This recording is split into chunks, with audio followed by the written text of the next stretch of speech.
Hello प्यारे एवं प्रिय बच्चों, एक बार पुनः आप सभी का आपके अपने चैनल टुवर्ड सक्सेस में स्वागत है। बच्चों, आज हम हिंदी भाषा के अपठित गद्यांश के वीडियो सीरीज के क्रम में अपठित गद्यांश नंबर 29 के भाग 29A का अध्ययन करेंगे। बच्चों, आइए अब हम बढ़ते हैं सफलता की ओर और इसी क्रम में ये रहा आपके सामने आपका अपठित गद्यांश नंबर 29A। बच्चों, यहाँ हम देखते हैं निम्नलिखित गद्यांश को पढ़कर प्रश्नों के उत्तर दीजिए। आपको बता दूं बच्चों, ये जो निम्नलिखित शब्द है आपका दो शब्दों से मिलकर बना हुआ है। पहला है निम्न, दूसरा है लिखित।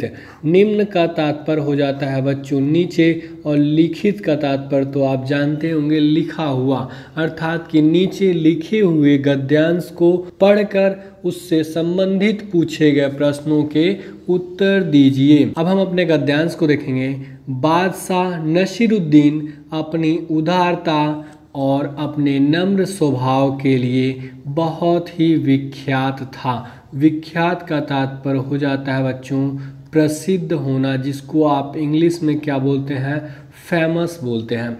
बादशाह होने पर भी अपने निजी खर्च के लिए उन्होंने शाही खजाने से कभी एक पैसा भी नहीं लिया। वह बच्चों को पढ़ाया करते थे और उससे अपनी रोजी रोटी चलाते थे। रोजी रोटी का तात्पर्य होता है बच्चों अपने परिवार का खर्च। एक दिन खाना बनाते समय उनकी बेगम अर्थात कि जो उनकी रानी थी, हाथ जल गया। असह्य पीड़ा होने लगी। असह्य का तात्पर्य ये है बच्चों जिसे सहा न जाए। फिर वह भागी हुई नसीरुद्दीन के पास गई और चीख कर बोली, देखो तो मेरा हाथ जल गया। क्या आप जैसा बड़ा बादशाह एक रसोइया भी नहीं रख सकता? रसोइया जो होता है बच्चों वो खाना बनाने वाले को हम रसोइया कहते हैं। बादशाह मुस्कुराए और धीरे से बोले, बेगम साहिबा यह न भूलें कि यह शाही खजाना मेरा नहीं है, यह मेरी प्रजा का है। अपने लिए इसमें से एक पैसा भी लेना पाप होगा। यह सुनकर बेगम चुप हो गई और चुपचाप रसोई में चली गईं। बच्चों, अब हम आपको बता देते हैं कि किसी भी गद्यांश को हल करने के दो तरीके होते हैं। पहला तरीका होता है कि सर्वप्रथम हम गद्यांश को पढ़ लें, तत्पश्चात गद्यांश से संबंधित पूछे गए प्रश्नों को हल करते हुए आगे बढ़ें। दूसरा तरीका होता है कि सर्वप्रथम हम गद्यांश से संबंधित प्रश्नों को पढ़ लें, तत्पश्चात गद्यांश को पढ़कर संबंधित पूछे गए प्रश्न को हल करते हुए आगे बढ़ें। बच्चों, इसी क्रम में अब हम बढ़ेंगे अपने अगले प्रश्न संख्या 1 की तरफ। यहाँ है नसीरुद्दीन शाही खजाने को किसका मानते थे? अपना, रानी का, प्रजा का, शाही परिवार का? तो बच्चों, हम आपको बता देते हैं कि जो आपके प्रश्न हैं इसको हम कीवर्ड ट्रिक के माध्यम से हल करेंगे। कीवर्ड ट्रिक के अंतर्गत बच्चों हम जो हमारा दिया गया प्रश्न रहता है उसी प्रश्नों में से हम कुछ ऐसे शब्दों का चयन कर लेते हैं जिसको हम अपने गद्यांश में ढूंढते हैं और उसी के आसपास जो आपका कीवर्ड रहता है उसी के आसपास आपके प्रश्नों का उत्तर होता है। बच्चों, अब इस प्रश्न के लिए बच्चों हम देखेंगे कि हमारा कीवर्ड कौन सा होगा। नसरुद्दीन शाही खजाने को किसका मानते थे? ये जो शाही खजाना है यही हमारा क्या हो जाएगा बच्चों, कीवर्ड हो जाएगा, जिसे हम क्या करेंगे अपने गद्यांश में ढूंढेंगे और सही विकल्प का चयन करेंगे। आप यहाँ अपने गद्यांश के अंत में देखेंगे यह मेरी प्रजा का है, और आप स्टार्टिंग में देखें, आप जब गद्यांश को पढ़े तो जब जो बेगम थी उनका जब हाथ जल गया तो भागी भागी नसरुद्दीन के पास आई और चीख कर बोली, देखो तो मेरा हाथ जल गया है। क्या आप जैसा बड़ा बादशाह एक रसोइया भी नहीं रख सकता? तब बादशाह मुस्कुराते हैं और धीरे से बोले, बेगम साहिबा यह न भूले कि यह शाही खजाना। आप जानते हैं कि ये जो शाही खजाना शब्द था यही आपका क्या था बच्चों, कीवर्ड था। मेरा नहीं है, यह मेरी प्रजा का है। किसका है बच्चों?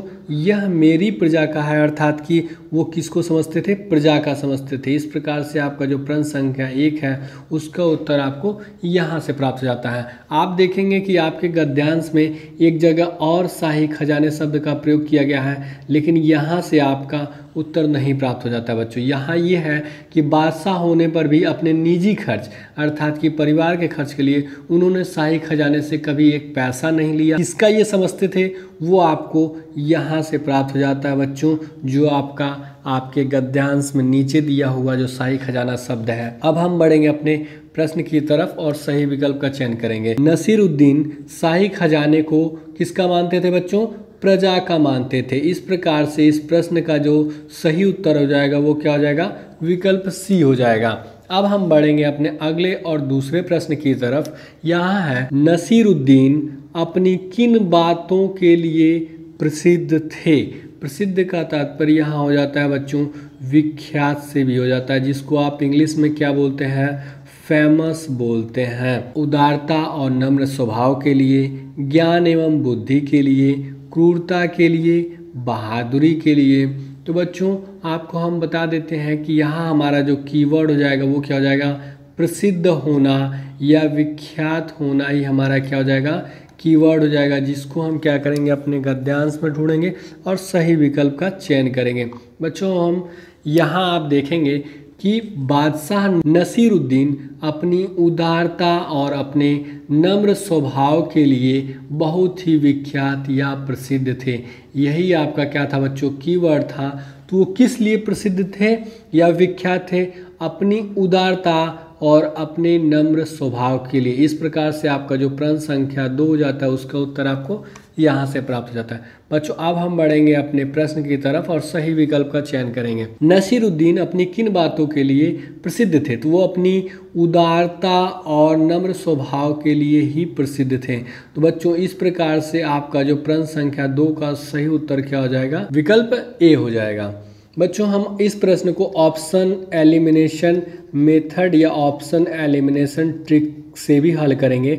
और हम आपको बता देते हैं बच्चों कि ऑप्शन एलिमिनेशन मेथड में हम क्या करते हैं। आप जानते हैं किसी प्रश्न के 4 ही विकल्प दिए गए रहते हैं, उसमें से एक ही विकल्प का आपको चयन करना रहता है जो सही विकल्प होता है। तो हम बता देते हैं कि इस मेथड के अंतर्गत प्रश्न के लिए जो विकल्प दिए गए रहते हैं उन विकल्पों को हम छाड़ देते हैं जो कि आपके गद्यांश से संबंधित नहीं होते हैं, अर्थात जिनका वर्णन या चर्चा आपके गद्यांश में नहीं किया गया रहता है। तो जैसे आप देखेंगे ज्ञान एवं बुद्धि के लिए, इस शब्द की तो आपके गद्यांश में कहीं चर्चा ही नहीं की गई है या इसे समानार्थी शब्दों का भी या ऐसे शब्दों का भी प्रयोग नहीं किया गया जिस भाव को व्यक्त करते हो। क्रूरता के लिए नहीं, इसके लिए भी नहीं, बहादुरी के लिए नहीं, बहादुरी शब्द का भी आपके गद्यांश में चर्चा नहीं किया गया। हम आपको बता देते हैं कि जो आपका गद्यांश होता है उसको हल करते समय हमें सबसे महत्वपूर्ण बात ध्यान रखनी है कि हमको जो बातें आपके गद्यांश में कही गई हैं उन्हीं बातों के आधार पे आपको क्या करना है, आपके गद्यांश के प्रश्नों को हल करना है।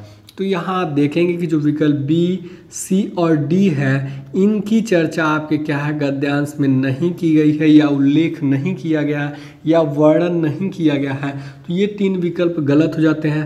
अब आपका विकल्प ए सिर्फ बच जाता है, वही आपका क्या हो जाएगा बच्चों, सही विकल्प होगा। लेकिन आपका जो सही ट्रिक है वो क्या है बच्चों, कीवर्ड ट्रिक। अब बच्चों हम बढ़ेंगे अपने अगले और तीसरे प्रश्न की तरफ। यहाँ है बादशाह खजाने से धन क्यों नहीं लेते थे, क्योंकि वे ईमानदार थे, क्योंकि वे एक बादशाह थे, क्योंकि वे डरते थे, क्योंकि वे उसे प्रजा का समझते थे। तो बच्चों हम आपको बता देते हैं, जैसे आप देखेंगे कि आपका जो विकल्प सी है क्योंकि वे डरते थे, इसका चर्चा तो आपके गद्यांश में नहीं किया गया है। क्योंकि वे ईमानदार थे, ऐसी भी बात नहीं बताई गई है कि जो आपके बादशाह थे वो ईमानदार थे या नहीं। हाँ ये बात तो बताई गई है कि वो अपने निजी खर्चे के लिए या पारिवारिक खर्चे के लिए कभी भी शाही खजाने से धन नहीं लेते थे। तो ये भी आपका एक तरह से गलत हो जाता है, क्योंकि वे एक बादशाह थे, सही बात है वे बादशाह थे, क्योंकि वे उसे प्रजा का समझते थे। इस प्रश्न के लिए जो हमारा कीवर्ड हो जाएगा धन क्यों नहीं लेते थे, अर्थात कि धन का न लेना ही हमारा क्या हो जाएगा, कीवर्ड हो जाएगा बच्चों, जिसे हम क्या करेंगे अपने गद्यांश में ढूंढेंगे और सही विकल्प का चयन करेंगे। और यहाँ जो मुख्य कीवर्ड हो जाएगा वो हमारा क्या हो जाएगा, खजाना, अर्थात कि शाही खजाना। अब हम बढ़ेंगे अपने गद्यांश की तरफ और इस प्रश्न के लिए सही विकल्प का चयन करेंगे। जैसे आप यहाँ देखेंगे, यह न भूलें कि शाही खजाना मेरा नहीं है। इस प्रश्न में आपका खजाना जो था क्या था बच्चों, कीवर्ड था मेरा नहीं, अर्थात कि बादशाह का नहीं, यह मेरी प्रजा का है, अर्थात कि वे अपने लिए इसमें से एक पैसा भी लेना पाप होगा। एक पैसा भी लेना पाप होगा मतलब क्या है बच्चों, यही आपका जो था एक पैसा भी लेना, पैसा जो हो जाता है धन के संदर्भ में प्रयोग किया गया है, तो एक पैसा भी लेना पाप होगा, अर्थात कि वो एक पैसा भी क्या है नहीं लेते थे। जैसा आपके कीवर्ड में दिया गया था कि धन क्यों नहीं लेते थे, धन का न लेना या पैसे का न लेना ही आपका कीवर्ड था। और वो क्यों नहीं लेते थे, क्योंकि वो क्या है इसे अपनी प्रजा का समझते थे, इसी वजह से। इस प्रकार से आपका जो प्रश्न संख्या 3 हो जाता है बच्चों, उसका उत्तर आपको यहाँ से प्राप्त हो जाता है। और हम बढ़ेंगे अपने प्रश्न की तरफ और सही विकल्प का चयन करेंगे। यहाँ आप देखते हैं कि बादशाह खजाने से धन क्यों नहीं लेते थे, क्योंकि वे ईमानदार थे, क्योंकि वे एक बादशाह थे। ये तो सही है कि वे बादशाह थे, क्योंकि वे डरते थे, इसका तो उल्लेख ही नहीं किया गया, वैसे ही काट देंगे। फिर क्योंकि वे उसे प्रजा का समझते थे, इसीलिए जो बादशाह नसीरुद्दीन थे वो क्या करते थे, शाही खजाने या खजाने से धन नहीं लेते थे। इस प्रकार से आपका जो प्रश्न संख्या 3 का सही विकल्प हो जाएगा, विकल्प डी होगा बच्चों। अब हम बढ़ेंगे अपने अगले और चौथे प्रश्न की तरफ। यहाँ है, बादशाह की बात सुनकर रानी क्यों चुप हो गई, अर्थात कि रानी का चुप हो जाना ही इस प्रश्न के लिए क्या हो जाएगा, कीवर्ड हो जाएगा बच्चों। उनके पास कोई उत्तर नहीं था, वे आश्चर्य में पड़ गईं। वे बादशाह के विचारों से बहुत प्रभावित हो गई थीं। उन्होंने सोचा कि बादशाह नाराज हो गए थे। अब हम चलेंगे अपने गद्यांश की तरफ और सही विकल्प का चयन करेंगे। ये प्रश्न आपका थोड़ा सा आपके कॉमन सेंस और प्रेजेंस ऑफ माइंड के आधारित है बच्चों। अब हम देखते हैं यहाँ पे, जब आप देखेंगे कि एक दिन खाना बनाते समय उनकी बेगम का हाथ जल गया था तो असह्य पीड़ा होने लगी। वह भागी नसीरुद्दीन के पास गई और चीख कर बोली, देखो तो मेरा हाथ जल गया। क्या आप जैसा बड़ा बादशाह एक रसोइया भी नहीं रख सकता। देखिए उनके मन में कितने सारे सवाल हैं, प्रश्न है, जवाब है। बादशाह मुस्कुराए और धीरे से बोले, बेगम साहिबा यह न भूलें कि यह शाही खजाना मेरा नहीं है, यह मेरी प्रजा का है। अपने लिए इसमें से एक पैसा भी लेना पाप होगा। यह सुनकर, अर्थात कि जो नसीरुद्दीन थे, उनकी बातों को सुनकर बेगम क्या हो गई, चुप हो गई। अर्थात कि वो चुप क्यों हो गई, सीधी सी बात है कि उनके पास कोई भी उत्तर नहीं था, अर्थात कि बादशाह की बातों का कोई भी जवाब या उत्तर नहीं था और चुपचाप क्या हुई, रसोई में चली गई। इस प्रकार से आपका जो प्रश्न संख्या 4 होता है बच्चों, उसका उत्तर आपको यहाँ से प्राप्त हो जाता है। अब हम बढ़ेंगे अपने प्रश्न की तरफ और सही विकल्प का चयन करेंगे। उनके पास कोई उत्तर नहीं था, वे आश्चर्य में पड़ गई। नहीं, आश्चर्य में पड़ने की बात तो नहीं कही गई। वे बादशाह के विचारों से बहुत प्रभावित हो गई थी, ऐसा भी उल्लेख नहीं किया गया है। उन्होंने सोचा कि बादशाह नाराज हो गए थे। बादशाह के नाराज होने की तो बात ही नहीं हो सकती, क्योंकि उन्होंने मुस्कुरा के जवाब दिया था। और अब एक विकल्प बच जाता है, उनके पास कोई उत्तर नहीं था। बादशाह की बातों का जो बेगम थी उनके पास क्या था, कोई जवाब नहीं था। इस प्रकार से आपका जो प्रश्न संख्या 4 हो जाता है, उसका सही उत्तर क्या हो जाएगा, ये हो जाएगा बच्चों। अब हम बढ़ेंगे अपने अगले और 5वें प्रश्न की तरफ। यहाँ है, नसीरुद्दीन बच्चों को क्यों पढ़ाते थे। अपने लोगों को शिक्षित करना चाहते थे, अपने परिवार के खर्चे के लिए, अपनी प्रजा को प्रसन्न करने के लिए, अपने निजी खर्च के लिए। हमारा कीवर्ड हो जाएगा बच्चों को पढ़ाना ही क्या हो जाएगा बच्चों, कीवर्ड हो जाएगा, जिसे हम क्या करेंगे अपने गद्यांश में ढूंढेंगे और सही विकल्प का चयन करेंगे। यहाँ आप देखेंगे, वह बच्चों को पढ़ाया करते थे, अर्थात कि बच्चों को पढ़ाना ही क्या था बच्चों, ये आपका कीवर्ड था। और उससे, अर्थात कि बच्चों को पढ़ाने के बाद जो उनकी कमाई या इनकम होता था, उससे अपनी रोजी रोटी चलाते थे। ये जो रोजी रोटी शब्द है बच्चों, इसका तात्पर्य पर हो जाता है परिवार का खर्चा। तो इस प्रकार से आप देखेंगे कि आपका जो प्रश्न संख्या 5 हो जाता है उसका उत्तर आपको यहाँ से प्राप्त हो जाता है। अब हम बढ़ेंगे अपने प्रश्न की तरफ और सही विकल्प का चयन करेंगे। अपने लोगों को शिक्षित करना चाहते थे? नहीं। अपने परिवार के खर्चे के लिए, वो अपने रोजी रोटी के लिए ही क्या करते थे? बच्चों को पढ़ाया करते थे। और रोजी रोटी शब्द का तात्पर्य होता है परिवार का खर्च। भाई परिवार में है, उनका परिवार है तो वो अकेले तो खाएंगे नहीं। सीधी सी बात है कि वो अपने परिवार के खर्च के लिए ही बच्चों को पढ़ाते थे। इस प्रकार से प्रश्न संख्या 5 का सही विकल्प क्या हो जाएगा बच्चों? विकल्प बी हो जाएगा। अब हम बढ़ेंगे अपने अगले और 6वें प्रश्न की तरफ। यहाँ है, नसीरुद्दीन ने ऐसा क्यों कहा कि यह शाही खजाना मेरा नहीं है? ये हम आपको बता देते हैं बच्चों, ये नसीरुद्दीन बादशाह द्वारा कहा गया क्या था? एक कथन है, या इसी को आप कह सकते हैं उनके द्वारा कही गई उक्ति है बच्चों। उक्ति को ही क्या बोलते हैं हम? कथन बोलते हैं। क्योंकि वे बहुत ईमानदार थे, क्योंकि वे खजाने के धन को प्रजा का समझते थे, क्योंकि वे बहुत लोभी थे, उक्त से कोई नहीं। तो बच्चों हम आपको बता देते हैं, यहाँ जो आपका कीवर्ड हो जाएगा ये हो जाएगा, यह शाही खजाना मेरा नहीं है। अर्थात कि नसीरुद्दीन द्वारा कहा गया कथन या उक्त ही आपका क्या हो जाएगा? कीवर्ड हो जाएगा, जिसे हम अपने गद्यांश में ढूंढेंगे और सही विकल्प का चयन करेंगे। यहाँ आप देखते हैं कि बादशाह मुस्कुराए और धीरे से बोले, बेगम साहिबा यह न भूलें कि यह शाही खजाना मेरा नहीं है। इस प्रश्न के लिए आपका जो कीवर्ड हो जाएगा क्या? यह शाही खजाना मेरा नहीं, यही आपका कीवर्ड हो जाएगा। अब आगे देखते हैं क्या है, यह मेरी प्रजा का है। अर्थात कि ऐसा उन्होंने क्यों कहा था कि यह जो शाही खजाना है यह मेरा नहीं? क्योंकि वो उसको क्या करते थे? प्रजा का समझते थे बच्चों। जैसा कि आपके प्रश्न संख्या 6 के विकल्प बी में दिया गया है, क्योंकि वे खजाने के धन को प्रजा का समझते थे इसलिए उन्होंने बेगम से कहा कि यह शाही खजाना मेरा नहीं है। तो इस प्रकार से आपका जो प्रश्न संख्या 6 हो जाता है उसका उत्तर यहाँ से प्राप्त हो जाता है। बच्चों अब हम बढ़ेंगे अपने प्रश्न की तरफ और सही विकल्प का चयन करेंगे। क्योंकि वे बहुत ईमानदार थे, क्योंकि वे खजाने के धन को प्रजा का धन समझते थे, यही आपका क्या हो जाएगा बच्चों? सही विकल्प हो जाएगा। इस प्रकार से जो प्रश्न संख्या 6 हो जाता है उसके लिए सही विकल्प क्या हो जाएगा? विकल्प बी हो जाएगा कि नसीरुद्दीन ने ऐसा कहा कि यह शाही खजाना मेरा नहीं, क्योंकि वो शाही खजाने को प्रजा का समझते थे। बच्चों अंत में आपको बता दूं कि आप नवोदय विद्यालय की प्रवेश परीक्षा की तैयारी कर रहे हो या किसी प्रकार की या किसी विद्यालय की प्रवेश परीक्षा की तैयारी कर रहे हो या अन्य किसी प्रतियोगी परीक्षा की तैयारी कर रहे हो, उसमें बच्चों में आपको बता देते हैं एक गद्यांश से अधिकतम 5 ही प्रश्न पूछे जाते हैं।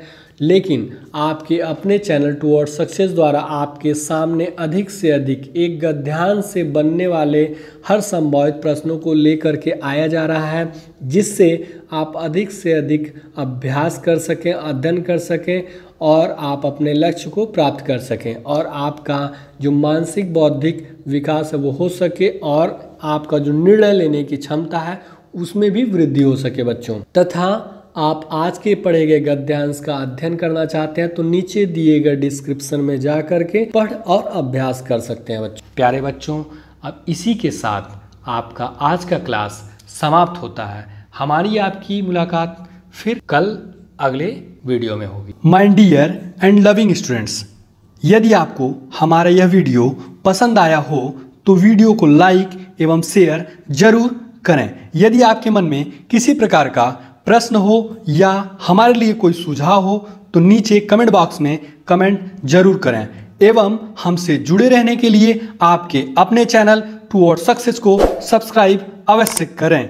वो पास में बने इस बेल आइकन को जरूर दबाएं, जिससे आपको हमारे हर एक नए वीडियो का नोटिफिकेशन मिलता रहे। A lot of thanks for watching this video.